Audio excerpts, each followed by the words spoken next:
Hola, buenas tardes. Asimétricas, asimétricos.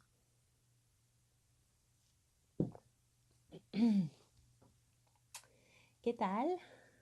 ¿Alguien por ahí? Sí, por ahí tenemos a Joan. ¡Qué guay!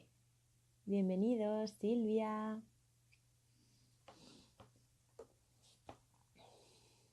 Mauro.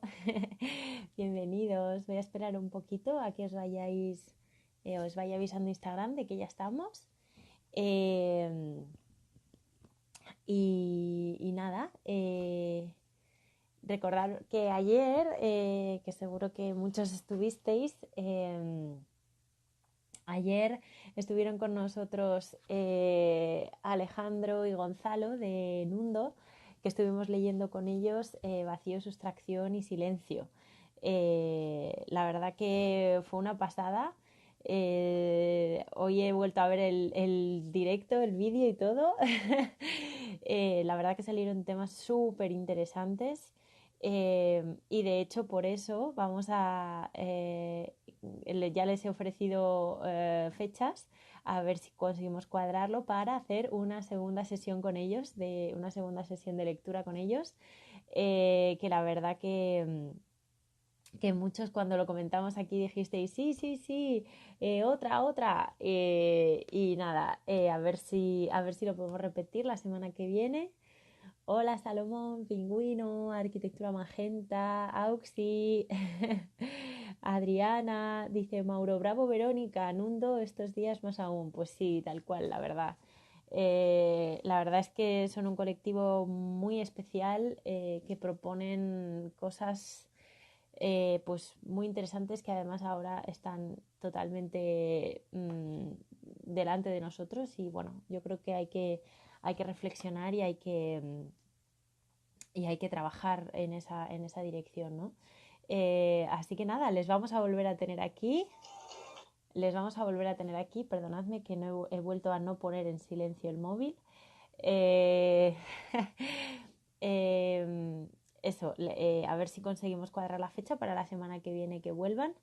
Y ya está. Y poco más. Hoy, como veis, estoy yo solita otra vez. Espero que el libro que os traigo os guste. Es un libro de una colección que no habíamos visto hasta ahora, ¿vale? Y se trata de este libro, Arquitectura, Arte y Diseño de El Lissitzky, ¿vale? Son libros, textos reunidos del Lissitzky sobre estos tres temas. Es una colección, la colección se llama Svigt, es una palabra rusa, Svig, textos de las vanguardias rusas. Es una colección que la verdad que estamos súper contentos de tener con nosotros y su director es Cristian Cámara Outes, que es especialista. Ahora vamos a leer su biografía. Bueno, un poco su CV para que sepáis quién está detrás, pero bueno, es licenciado en literatura y literatura comparada por la Universidad Complutense de Madrid y además es especialista en ruso, traduce del ruso. Y esta colección lo que tiene de característico es precisamente eso, que todos los textos, o vamos, el 90% de los textos de esta colección están traducidos directamente del ruso. Cristian es el director y a la vez también el traductor principal de la colección, aunque ahora veremos que el que vamos a leer hoy, el de Lissitzky, también han colaborado en la traducción y han traducido partes y textos diversos Noelia Pérez Ribabén y Ana Moroz, que yo creo que es de justicia decirlo también, porque es un trabajo muy serio el que hacen, muy bonito, y el trabajo de traducción es fundamental para que los textos que lleguen a las manos de los lectores pues sean correctos, estén bien interpretados y estén bien traducidos, ¿no?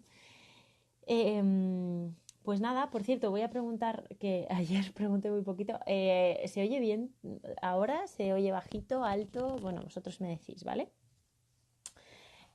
Así que nada, si os parece, vamos a leer primero la biografía de Cristian Cámara, que es el director de la colección completa, ¿vale? Para que sepáis eso quién está detrás, porque además fue él precisamente quien nos propuso esta colección y la verdad que nos encantó desde el principio.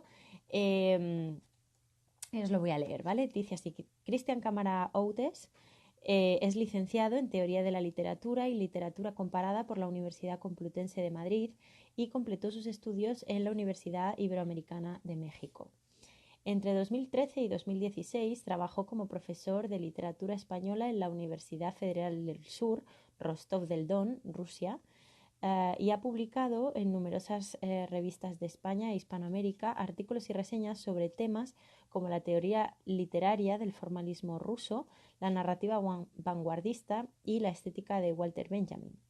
Ha traducido del ruso a autores como Andrei Bieli, Nikolai Gumilyov, Alexander Vendesky y Yuri Tinianov, que es también uno de los... Uy, la cámara. Es también uno de los autores que tenemos en esta colección. Y en la actualidad es lector en la Universidad de Carolina de Praga y dirige la colección Zwick, esta colección dedicada a las vanguardias rusas para la editorial Ediciones Asimétricas. Bueno, pues como os decía, es una colección que cada día va creciendo un poquito más. Para que veáis un poco los autores que ya hemos trabajado, están Vladimir Markov, Boris Arbatov, Yuri Tinianov y el Lisitsky ahora. El Lisitsky, este es el último que ha salido. Perdonadme, voy a hacer una cosa que no he hecho nunca, pero disculpadme, voy a limpiar la cámara ahora, porque disculpadme, pero es que está todo el rato, venga, ahora se ve mucho mejor, ¿dónde va a parar? Bueno, lo que os decía, el Lisitsky es el último que hemos publicado en la colección, pero que sepáis que ya hay otro nuevo, que es... ay, se me ha ido el nombre, lo he apuntado antes. Ahora me viene. Para el que además es un libro para el que hemos conseguido también una ayuda de la Fundación Prohorov, que la verdad que es fantástico, ¿no? Porque, bueno,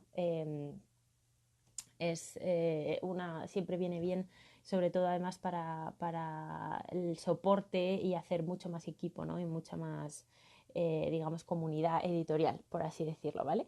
Y luego tenemos otro más en preparación sobre las amazonas de la vanguardia, es decir, pensadoras, escritoras, filósofas rusas, que vendrá justo después de este último libro.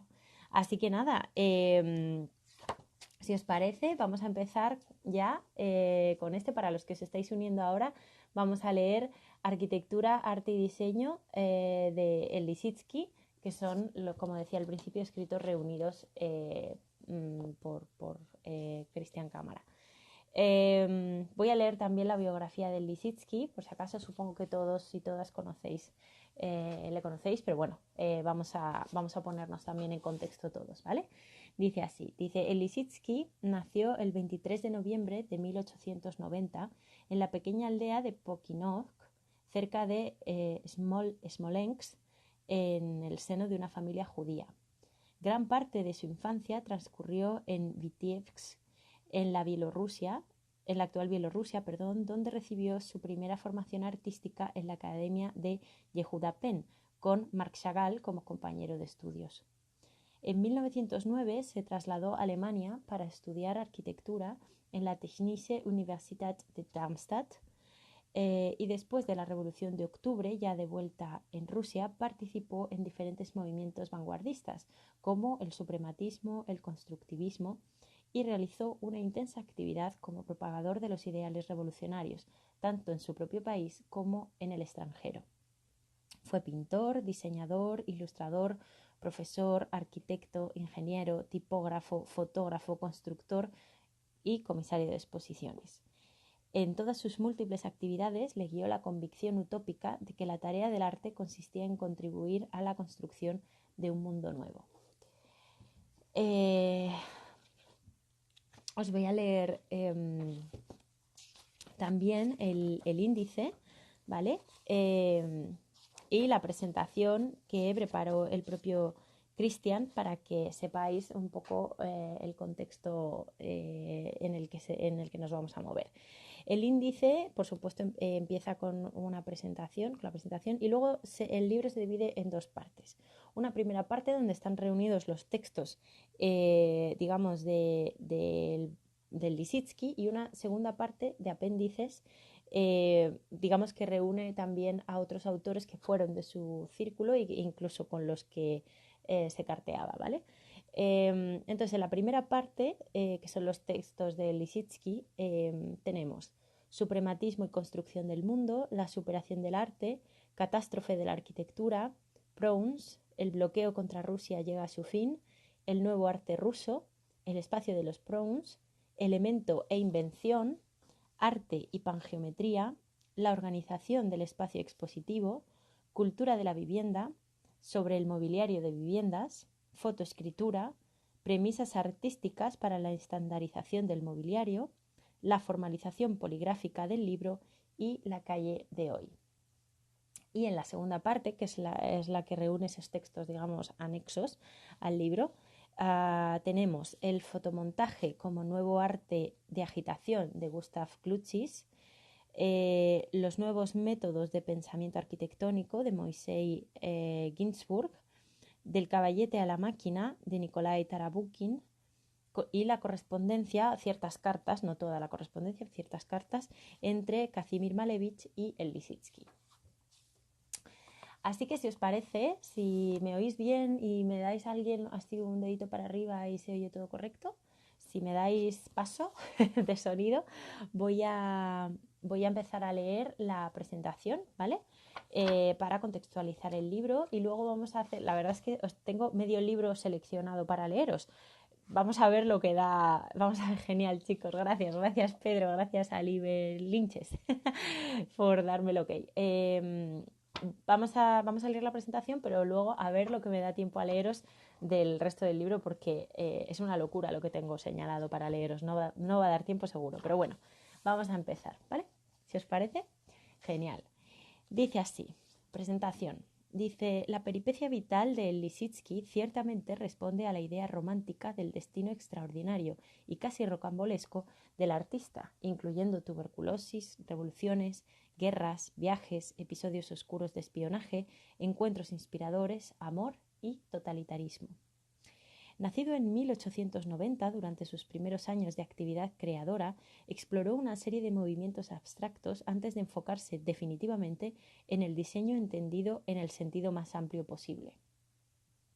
Quizá sea su inicial formación técnica la que explique la persistencia a lo largo de toda su carrera de una orientación fundamental utilitarista que Lissitzky designó con el término de lo arquitectónico. En la vida de Lissitzky se produjeron no pocos lances inesperados y giros teatrales. Los avatares de una Europa en permanente conflicto lo condujeron de un lado a otro, y su curiosidad inagotable lo situó siempre en primera línea de lo que por entonces se denominaba el nuevo arte. Como ha sido notado, es difícil trazar su biografía sin caer en la mera enumeración de lugares, de profesiones, de técnicas, de artistas a los que conoció. Sin duda, ejerció una función fundamental de mediación entre personas y tendencias diversas, entre ámbitos geográficos y dominios artísticos. Pero Lissitzky no solo fue un mediador, también fue un protagonista, un creador en permanente escucha del rumor de su época. Primer giro. En 1909, a Lissitzky, las leyes antisemitas del Imperio ruso le prohíben el acceso a la Academia de las Bellas Artes de San Petersburgo. Decide viajar a Alemania a estudiar arquitectura en la Universidad de Darmstadt. Esta formación le marcó profundamente y durante toda su vida se consideró a sí mismo como un constructor que trabajaba con diferentes materiales, colores, formas, imágenes.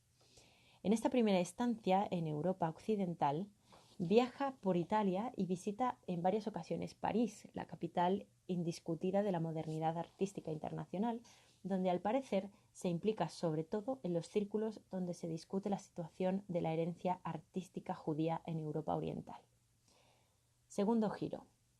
Con el estallido de la Primera Guerra Mundial en 1914, junto con otros exiliados como Vasily Kandinsky y Marc Chagall, regresa a Moscú y enseguida se involucra en la que será, a partir de ahora, su estrategia habitual: avanzar al mismo tiempo en todas direcciones, trabajar al mismo tiempo sobre todos los frentes. Prepara proyectos arquitectónicos irrealizables, imbuidos del pathos futurista de destrucción de todo lo antiguo y organización eufórica de lo nuevo, y también se convierte en uno de los principales promotores del renacimiento cultural judío, articulado en una serie de asociaciones culturales, galerías de arte y editoriales especialmente activas en los territorios de Bielorrusia y Ucrania.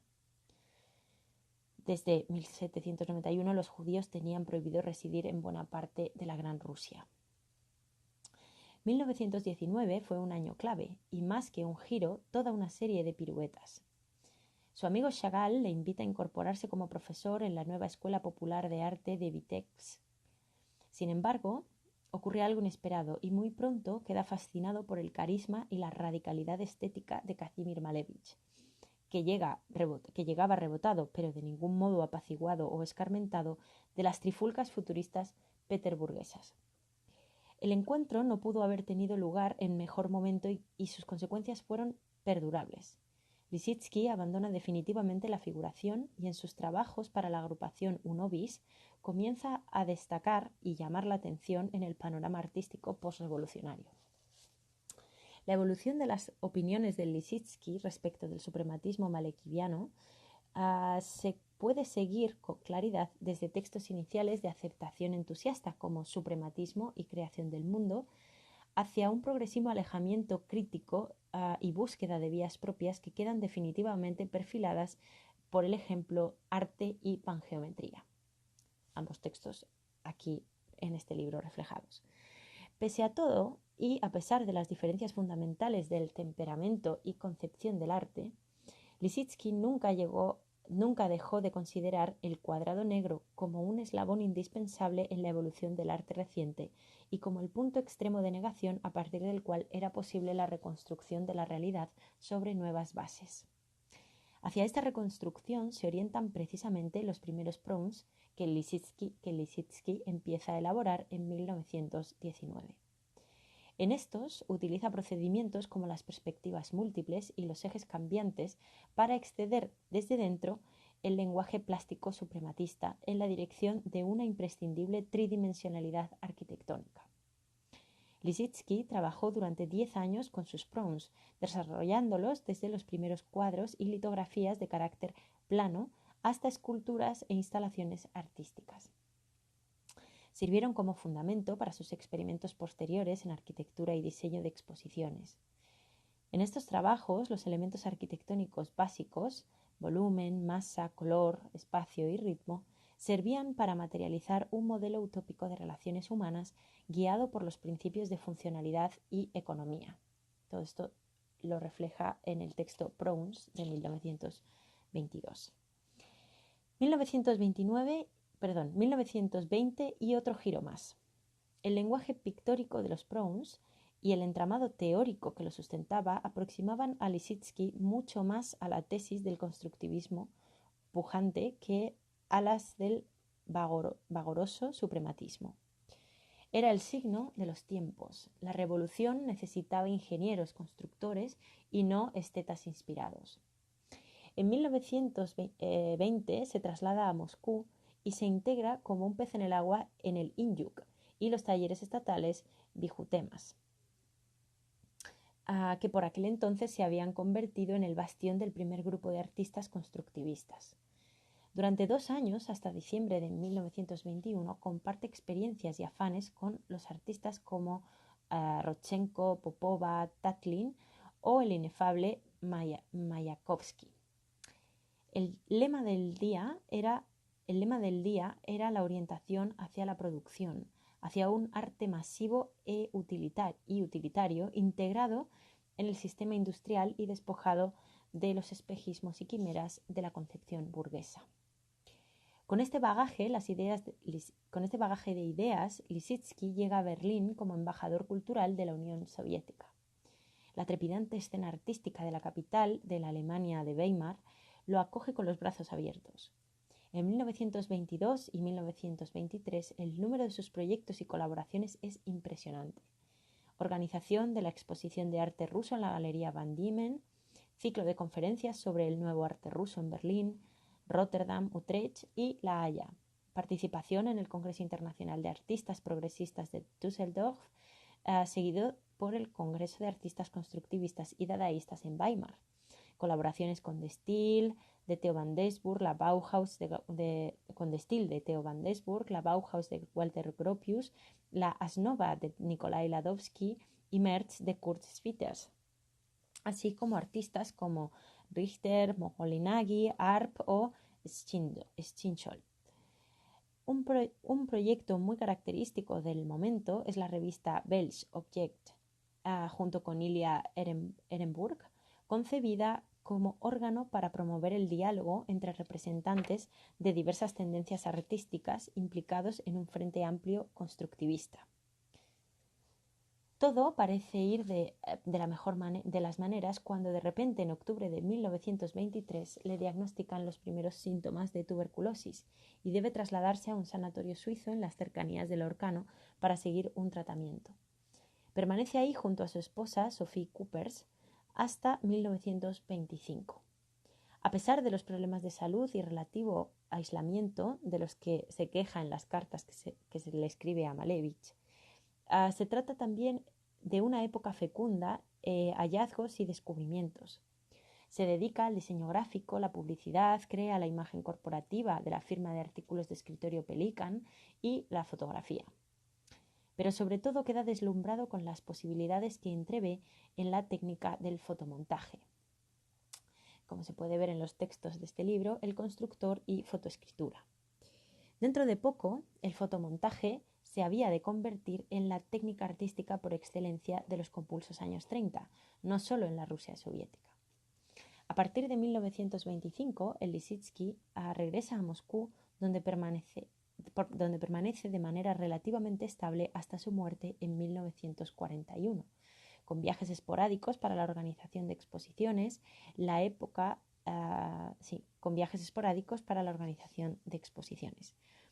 época de los giros parece haber concluido. Se ha convertido en uno de los artistas más cotizados del momento y el gobierno recurre a él en repetidas ocasiones para mostrar los logros artísticos e industriales de los planes quinquenales. Lleva en su firma la Exposición Internacional de Arte de Dresde de 1926, el Gabinete de Arte Abstracto del Museo Sprengel en Hannover de 1928, el Pabellón Soviético de la Exposición Internacional de Prensa de Colonia, también en 1928, el Pabellón Soviético de la Exposición Internacional de Higiene de Dresde de 1930 o la sección soviética de la Feria Internacional del Comercio de Pieles en Leipzig de 1930. Durante sus últimos años, Lissitzky es un artista que parece haber tomado definitivamente partido. Sus proyectos son menos innovadores y se concentran con aplicar las técnicas y procedimientos ya asimilados con la mayor eficacia posible.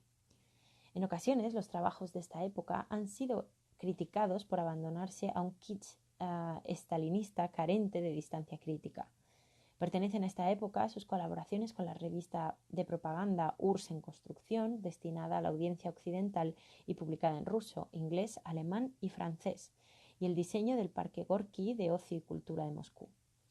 Su estado de salud se agrava y pasa largas temporadas en reposo en el Cáucaso y en el Mar Negro. Muere en diciembre de 1941 mientras trabajaba en el diseño de carteles de propaganda contra la agresión de la Alemania nazi. Pues hasta aquí la introducción de Christian a este compendio de textos de Lissitzky. Y yo la verdad que eso, tengo pues casi todo el libro señalado para leeros, la verdad.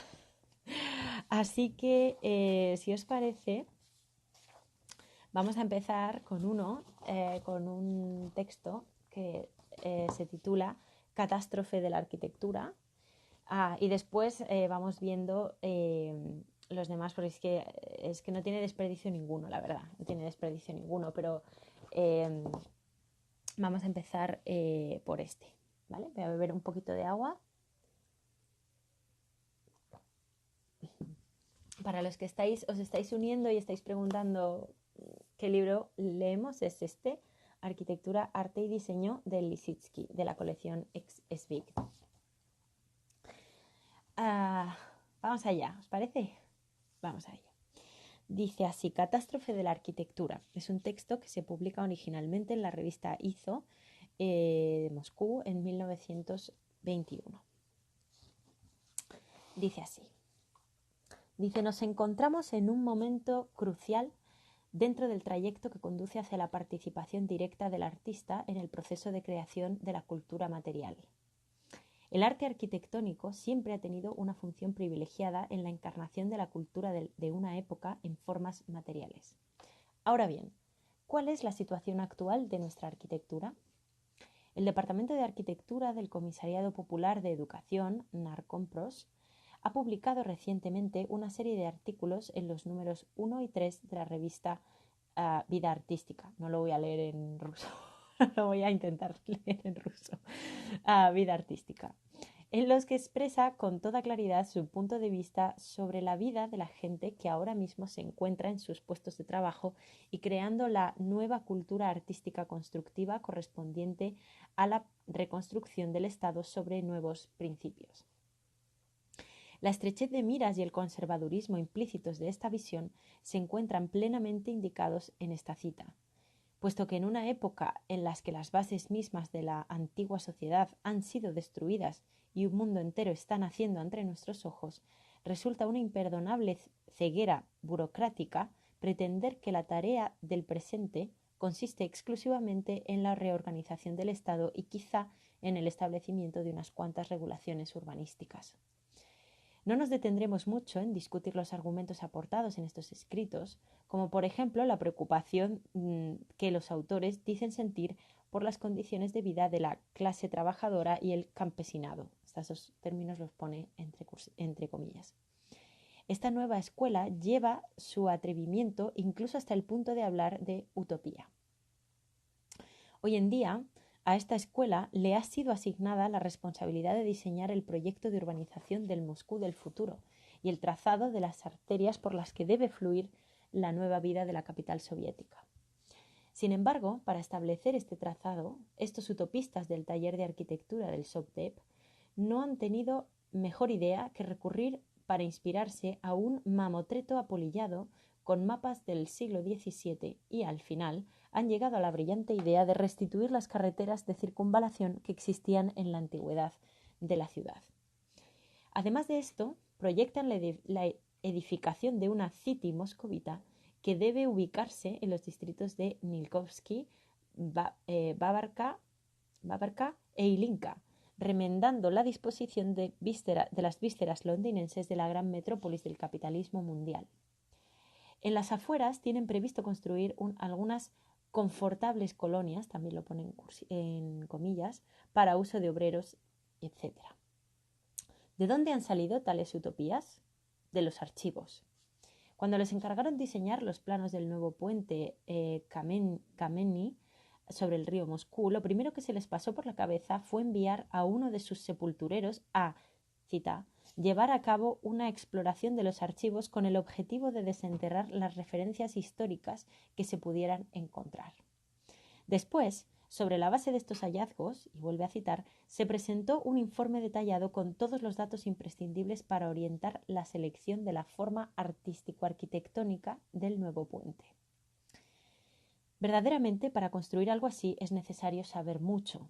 Es necesario saber que en un tiempo muy lejano un apuesto dux vivía en la ciudad de Venecia, la reina de los mares, y que un buen día el arquitecto Palladio construyó, para que este dux pudiese descender hasta su embarcación, un puente con escalinata triunfal y leones.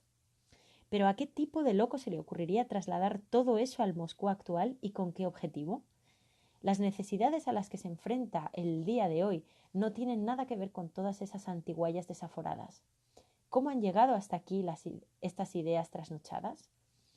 Cuando la creación viva y pujante fue forzada a meterse en los raquíticos invernaderos de las academias de bellas artes, el resultado que se obtuvo fue el contrario del deseado y toda la producción verdaderamente creativa comenzó a pasar de largo de viejas latas de conservas y pronto las olvidó por completo.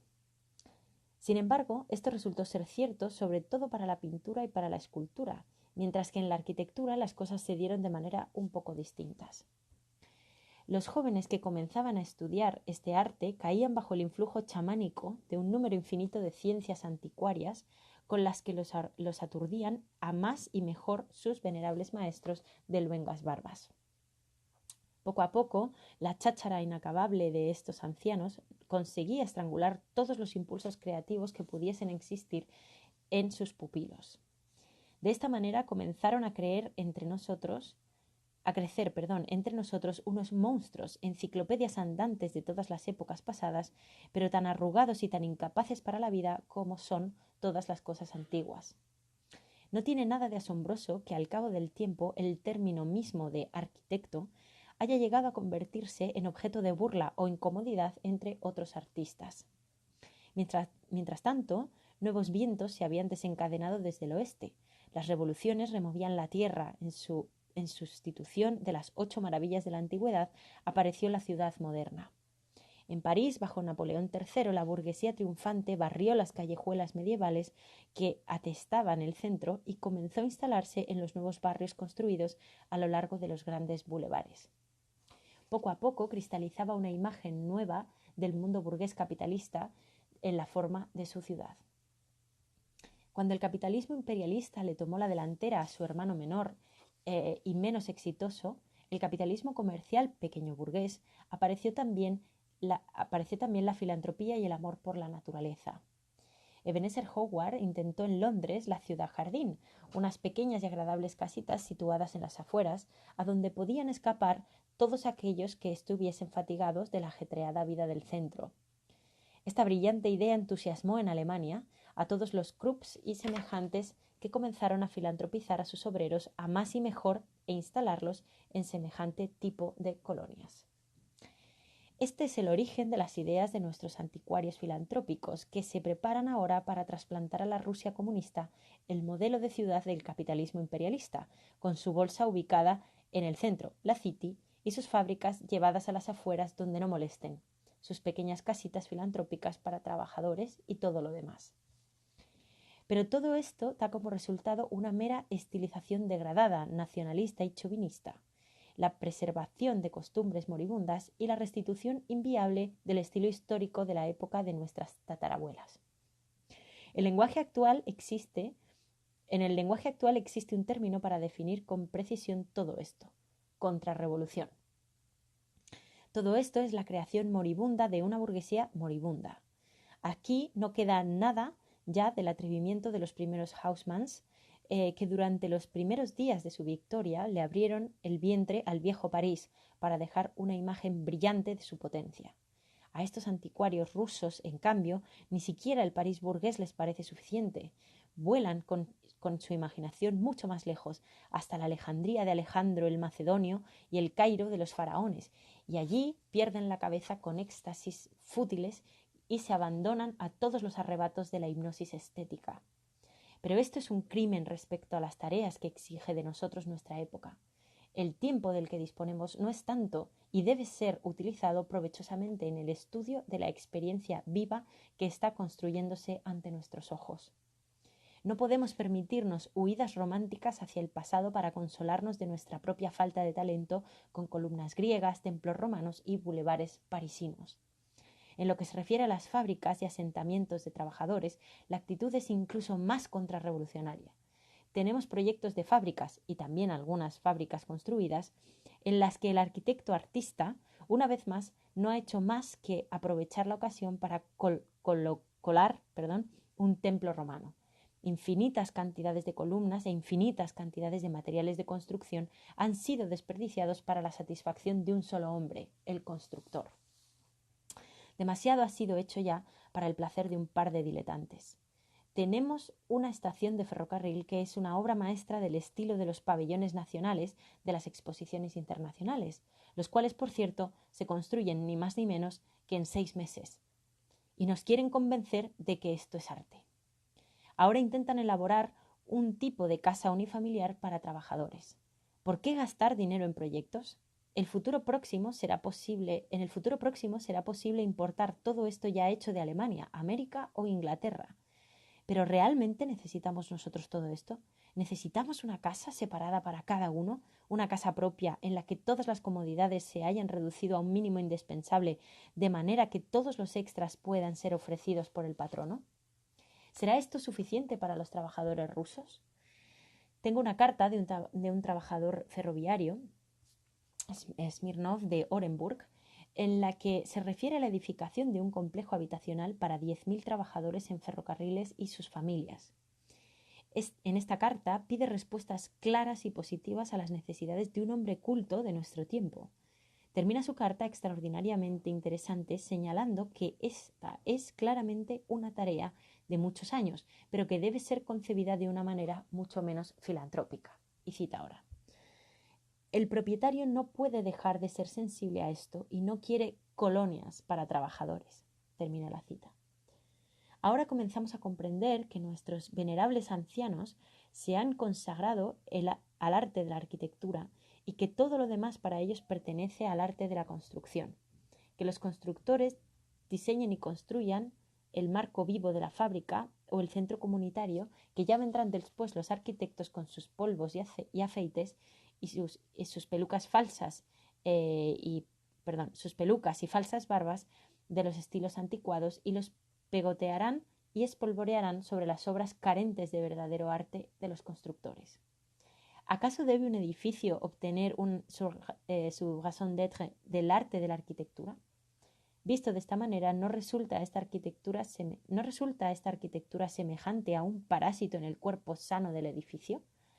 ¿Es necesario dedicarle a este tipo de arquitectura toda una facultad entera de los talleres estatales de artes técnicas?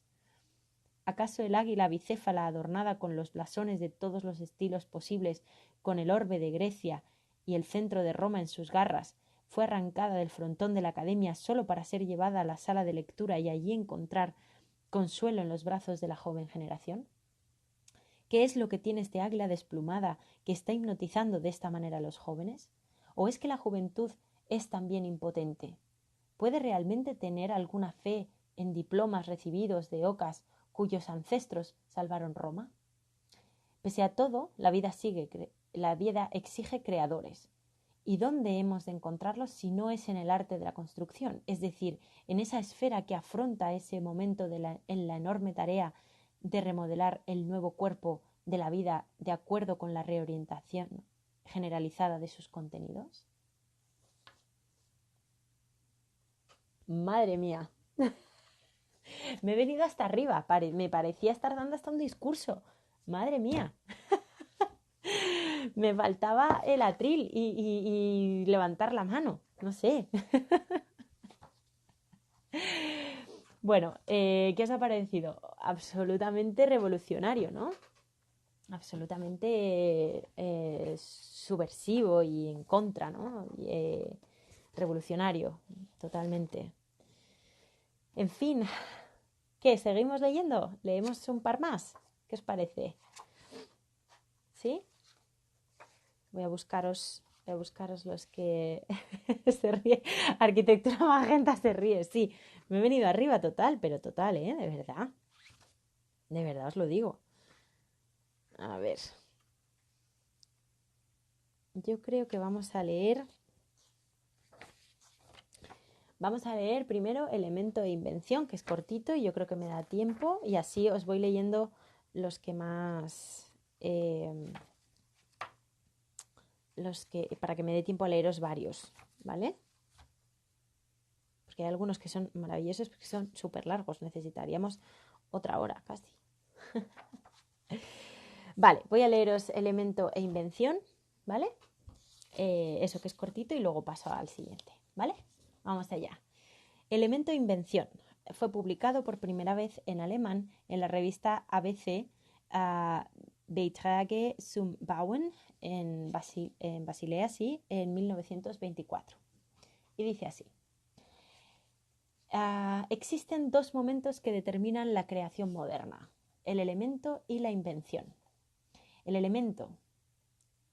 El inventor moderno investiga cada tarea asignada desde el punto de vista de la función que debe cumplir. Y para cada función elige los elementos más convenientes. Estos elementos, en lo que se refiere a la plástica, son los siguientes. A. Cubo. Incluye superficies lisas, así como caras y ángulos rectos, dirigidos en tres sentidos básicos. Si el cubo se yergue sobre una de sus facetas, su diseño será cuadrado, estático. Si se yergue sobre una punta, será hexagonal, dinámico. B. Cono. Puede erguirse sobre la base de un círculo o de una elipse. Su diseño puede ser un triángulo, una parábola, una hipérbola o una espiral. Si lo movemos en dirección al infinito, su huella tomará con el volumen la forma de un cilindro. C. Esfera. Cristalización del universo. Estos elementos plásticos se encuentran en cualquier construcción de un espacio tanto cerrado como abierto. Cerrado, una casa, cubo, un silo o elevador, cilindro, un globo aerostático, esfera, una pared para colgar carteles propagandísticos, la escultura de la antigüedad y otros. Abierto, la Torre Eiffel, los puentes, los aeroplanos, la publicidad luminosa compuesta de letras lumínicas aisladas entre sí, los contrarrelieves como los de Tatlin, etc. Cuando uno o más elementos entran en acción recíproca, surge la tensión. La manera concreta en que se consigue llegar a un equilibrio entre fuerzas contradictorias es lo que determina la construcción. En el arte moderno, las fuerzas de compresión y descompresión, gravedad y apoyo entre distintos elementos, han alcanzado un nuevo valor expresivo. Ahora, la nervadura de los edificios se deja a la vista. Ya no se considera necesario camuflar o esconder la función constructiva que realizan los distintos elementos, sino que estos se exponen en su interacción mutua.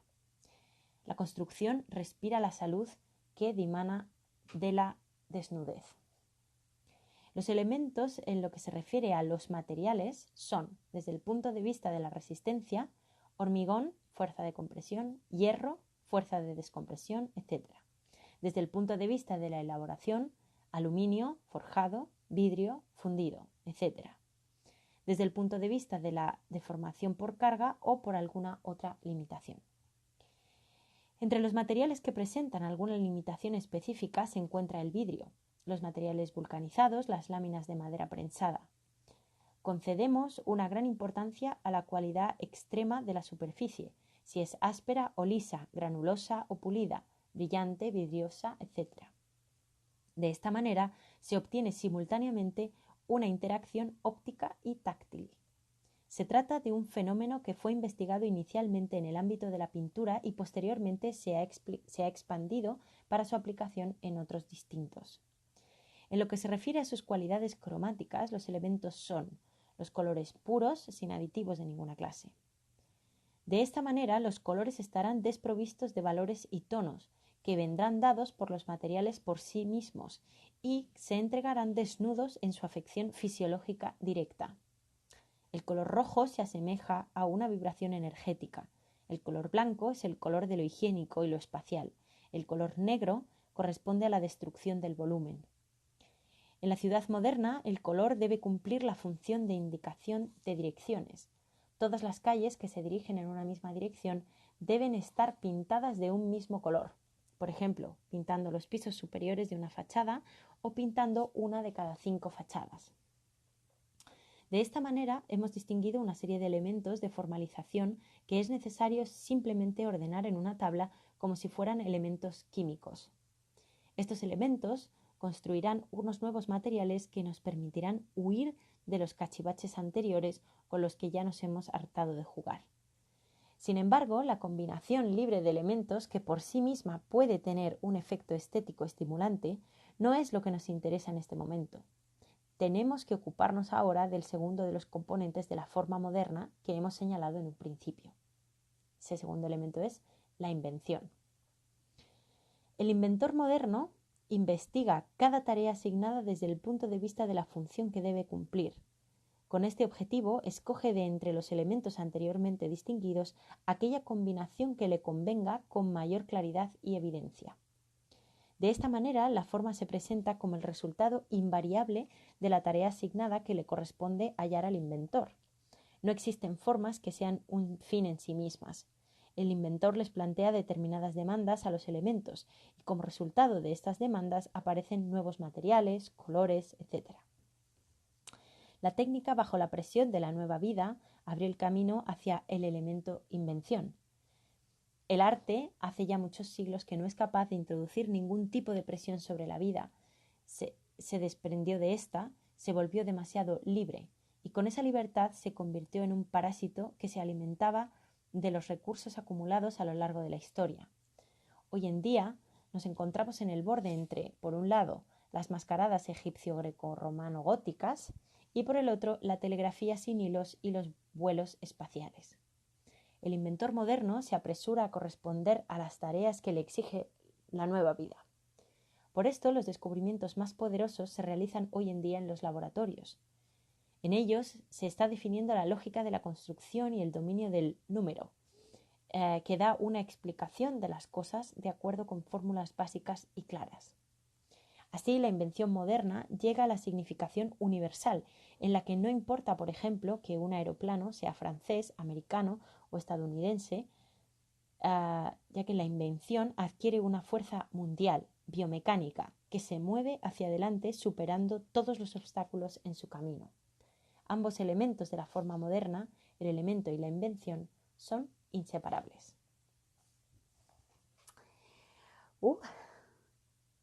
A ver, siguiente, que se me va el tiempo. Jolín, se me va el tiempo muchísimo más rápido de lo que parecía. A ver, tenemos. Yo creo que os voy a leer fotoescritura, que es muy cortito, y luego, aunque no me dé tiempo a leeros todo, vamos a leer un poco de la formalización poligráfica del libro. Es para que veáis la cantidad de aspectos y de sinergias que estaban en una sola persona. La verdad es que es impresionante. Es impresionante. Cualquiera de los textos a los que, digamos, ataca sobre los temas se nota un dominio y una sensación como de querer abarcar todo increíble. Fotoescritura, si os parece, os leo, ¿vale? Este texto se publica por primera vez en Sovietskoe Foto en Moscú en 1929 y dice así: la fotografía es hoy el medio más accesible de producción de imágenes. La base de la fotografía es la acción de la luz sobre una superficie sensible. Sin embargo, todavía no se ha prestado la suficiente atención al hecho de que con esta película fotosensible se pueden obtener imágenes sin ayuda del aparato fotográfico y, por lo demás, que incluso si se emplea la cámara existen posibilidades todavía no exploradas dentro del procedimiento habitual del revelado. La cámara fotográfica tiene la función de concentrar los rayos reflejados por el objeto sobre una placa fotosensible y generar un negativo, pero también es posible colocar el objeto directamente sobre la placa, sin intervención de la cámara, e iluminarlo de diferentes maneras para obtener así una representación correspondiente al sistema de sus sombras, algo así como su huella lumínica. Cuando trabajamos con la cámara, construimos la toma con el diferente grado de iluminación que aplicamos al objeto, desde la luz total hasta la oscuridad completa. Sin la cámara, en cambio, aprovechamos las diferentes cualidades de transparencia y opacidad del objeto mismo y, sobre todo, gracias a la organización consciente de las fuentes de luz y las direcciones de sus rayos, podemos construir las sombras de manera que ofrezcan la mejor caracterización posible del objeto que se trate. La técnica de obtención de imágenes de esta manera es muy sencilla, pero por ello mismo requiere una profunda maestría, de una adecuada claridad en la planificación de la tarea y de un cuidadoso diseño en la realización. El siguiente estadio de la ampliación de las posibilidades de la fotografía es la interrupción del negativo mediante un proceso de contacto automático en la generación de la imagen. Con un solo negativo es posible obtener diferentes impresiones manipuladas de acuerdo con el ángulo, la dirección y la cantidad de fuentes de luz, así como la posición de la placa y la inclusión de distintos objetos. Por ejemplo, sobre el negativo del retrato de un determinado rostro, puedo acentuar la caracterización mediante la deformación de algunos de los rasgos, alargamiento del cráneo, añadir una segunda imagen secundaria, incluir una serie de objetos, todo lo cual se encontrará en una relación de asociación productiva con el rostro. Para acentuar los resultados, se puede operar con los distintos grados de transparencia de los objetos, el uso de diferentes fuentes de luz y el ángulo de su incidencia o refracción. Estos ejemplos demuestran que la fotografía no tiene por qué agotarse con el encuadre y el grado de cierre del obturador. El lenguaje de la fotografía no es el lenguaje de la pintura y la fotografía posee algunas propiedades que son inalcanzables para la pintura. Estas propiedades yacen en el mismo material fotográfico y es necesario desarrollarlas para hacer de la fotografía un arte verdadero, una fotoescritura. Entonces nos enriqueceremos con un lenguaje de particular expresividad que dispone extraordinarias capacidades de afectación sobre nuestra conciencia y nuestra sensibilidad. Bueno, ya os digo que el Lissitzky, como aquí lo podéis ver en este libro, que es en estos textos que estamos leyendo, era insaciable, o sea, insaciable. Todo lo quería. Fijaros que el siguiente texto, que no me da tiempo a leeros, es Premisas para la estandarización del mobiliario civil. Después está el que voy a empezar a leeros y no me va a dar tiempo a acabar, La formación poligráfica del libro. Luego está La calle de hoy, otro texto sobre fotomontaje, textos también sobre cómo disponer los espacios expositivos, los diseños de exposiciones. Es agotador leerle porque todo le gusta y en todo se metía y lo desarrollaba con una capacidad brutal, ¿no? Así que nada, en estos 5 o 7 minutos que nos quedan, que voy a apurar hasta el final porque este texto es súper bonito, voy a leeros la formalización poligráfica del libro. Y es un manuscrito para la ponencia leída en el Instituto Poligráfico en abril de 1931. Dice así: debo advertirles que mi ponencia será bastante improvisada porque hace solo 3 días que recibí el anuncio de que hoy debía intervenir en la Casa de las Letras. En este momento dedico mis energías a otras tareas y me he alejado un poco del trabajo poligráfico, pero teniendo en cuenta la responsabilidad social de cumplir con el encargo que se me ha realizado, he tratado de resumir algunas de las ideas que me preocupan. No me extenderé mucho, prefiero que después, en el debate posterior, tengamos tiempo para hablar acerca de las cuestiones que más les interesen. Antes que nada, me gustaría abordar el tema del significado de la forma poligráfica para nuestros libros. El libro es uno de los documentos de la cultura de cada época. En el libro se registran los pensamientos y las emociones de cada época. Y cuando cogemos un libro con las manos, incluso antes de leerlo, éste nos transmite una impresión determinada. La cualidad de esta impresión es la característica de cada época. Ahora nos toca trabajar en la creación de una cualidad de nuestros libros en conexión con la construcción total de nuestra cultura. Nuestra época recibió en herencia el último tipo de libro prerrevolucionario, el así llamado libro cultural. Era un libro para los elegidos, lujoso, cuyo carácter y tipos esenciales fueron creados entre nosotros por los integrantes del movimiento esteticista, mundo del arte. Generalmente llevaba ilustraciones, letras capitales decoradas al inicio de cada capítulo y letras isabelinas sobre papel de vitela o algún otro caro. Se elaboraba para bibliófilos acomodados que concedían poca importancia a su contenido. En su elaboración trabajaban artistas talentosos y el resultado era una pieza exquisita. Este tipo de formalización tipográfica dominó todavía mucho tiempo después de la Revolución. En contraste con él surgió un nuevo tipo de libro, no ornamental decorativo, sino constructivista, en el que lo primero que llamaba la atención era la utilización de líneas gruesas de color negro y figuras geométricas como círculos y cuadrados.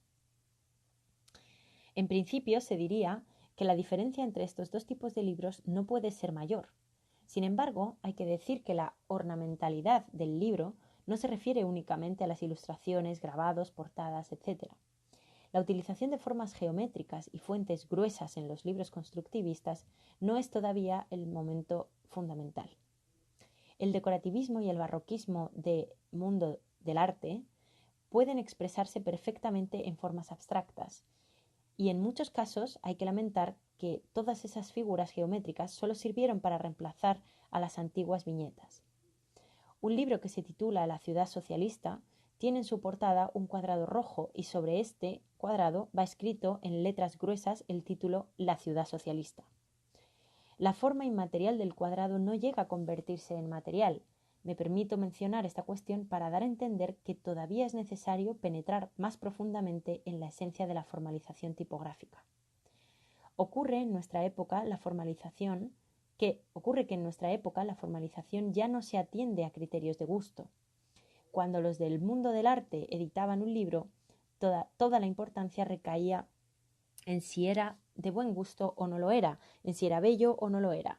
Esto es característico de la valoración de las obras artísticas en las épocas decadentes. Nosotros creemos que para definir la forma existen criterios más rigurosos. ¿Para quién y para qué está hecho el libro? Y también qué se formaliza en él. Si unimos estos tres criterios y les añadimos el signo de igual, obtendremos el cómo. El cómo es el resultado de la suma de los tres términos anteriores.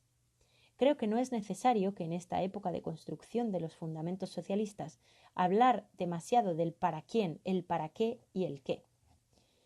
En todo caso, nuestro tema hoy es la formalización poligráfica del libro y no me corresponde a mí ni a ninguno de nosotros dar ninguna lección sobre pedagogía política. Hablaré exclusivamente sobre el cómo, aunque teniendo todo el tiempo en cuenta tanto el para quién y el qué. Pues chicos, chicas, se me acaba el tiempo y además sabéis que Instagram me pone el contador a cero. Me pone el contador en marcha, perdón, no a cero, hay 5. Así que espero que os haya gustado muchísimo la lectura de Lissitzky. A mí me fascina leerle. Ya os digo que en este libro hay un compendio, una cantidad de temas increíble, o sea, igual de polifacético y misceláneo que él lo era, pero con una cantidad de concentración, de sabiduría y de hacer impresionante. Así que nada, os agradezco muchísimo de verdad a todos y a todas los que os habéis unido hoy, los que os estáis uniendo todos estos días. Es genial que cada vez más seamos más grandes, hagamos más grande el club. Como lo digo todos los días, todos nuestros libros están disponibles en la página web. Sabéis que hasta que lógicamente todo esto no pase, pues no podremos servirlos, pero sí los podemos reservar y los podemos gestionar, ¿vale? Y por favor, si podéis ayudar a las librerías, a todas las librerías que vuestras que tengáis cerca de casa o a las que les hayáis pedido libros o los que soláis, no sé, pedirlos vuestras librerías de confianza, por favor, ayudarlas porque esta situación es muy complicada para todas y todos somos un equipo, ¿vale? Editoriales, librerías, todo cuanto, o sea, si las ayudáis a ellas, nos ayudáis también a todos, a los editores, a los autores, a todos, ¿vale? Así que nada, os agradecemos un montón todo el apoyo que nos dais todos los días.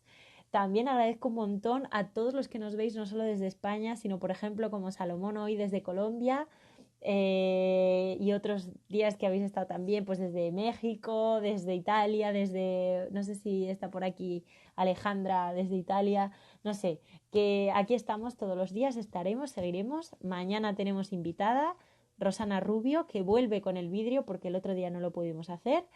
Y vienen más autores, los estamos organizando, pero vienen más. Así que mañana nos vemos aquí a las 20:05. Os esperamos y nada, a leer y a leer, ¿vale? Pues nada, un beso muy grande a todos y a todas y aquí nos vemos mañana, ¿vale?